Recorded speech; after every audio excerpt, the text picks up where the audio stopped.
Hello नमस्कार सबैजनालाई। मेरो नाम युवराज श्रेष्ठ र आज म चाहिँ जापान आएको 1 वर्ष बढी भयो अनि पहिल्यैदेखि भिडियो बनाएर हाल्छु युट्युबमा टिकटकमा भन्ने सोच थियो। आजबाट चाहिँ कन्टिन्यू युट्युबमा भिडियो हाल्छु। जापानको लाइफस्टाइल कस्तो हुन्छ, विद्यार्थीको स्टुडेन्ट भिसामा आउने विद्यार्थीहरूको म हजुरहरूलाई देखाउँछु कस्तो हुन्छ।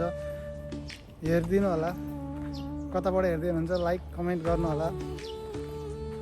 जापानमा चाहिँ कति घन्टा सुतिन्छ, कति घन्टा काम गरिन्छ, कति घन्टा हिँडिन्छ भन्ने सबै डेली भिडियो बनाएर हाल्नेछु। आजबाट चाहिँ 1 हप्तामा कति गरिन्छ, कति हिँडिन्छ, कस्तो कस्तो हुन्छ भन्ने कुराहरू बनाएर भिडियो हाल्नेछु। र बिहान सुरुमा उठेर गएको जाँदाखेरि कसरी गइन्छ होइन, अब बिहानको गएको हुन्छ, बिहान गएको भएपछि घरमा केही बनाएर खान भ्याइन्छ, कहाँ गएर के खाइन्छ, कसरी गइन्छ भन्ने एउटा ठुलो प्रश्न हुन्छ नि त। त्यस्तै त्यस्तै भिडियोहरू बनाएर हाल्नेछु। जापानमा नेपालबाट आएर जापानमा एकदम सरल सिम्पल लाइफ कसरी बाँचिन्छ, कसरी जिइन्छ भन्ने कुरा चाहिँ म मेरो भिडियोमा देखाउँछु होइन।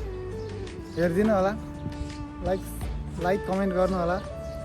नेपालबाट हेर्दै हुनुहुन्छ भने शुभ बिहानी, जापानबाट हेर्दै हुनुहुन्छ भने ओहायो गोजाइमास, र अरू अन्य देशबाट हेर्दै हुनुहुन्छ भने गुड मर्निङ। अहिलेलाई यति, bye bye, thanks for watching.